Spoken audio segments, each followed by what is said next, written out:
बाल मन के बाबा साहब घर लौटे, मां से पूछा कि ये क्यों हमें पढ़ने का अधिकार नहीं। मां ने कहा क्योंकि हम उनके नीची जाति में आते हैं।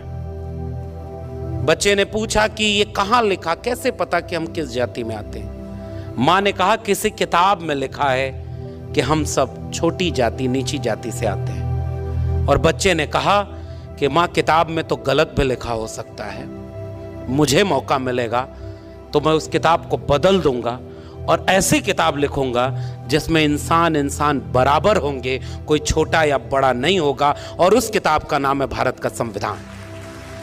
इसलिए हम अपने पुरखे को याद करते हैं, इसलिए हम उन्हें याद करते हैं कि जिसे पढ़ने से बाहर बिठाया उसने 32 डिग्रियां हासिल कर ली, विदेश में पढ़ाई की, 4-4 PhD की डिग्री। अभी हमारे संबोधन में हमारे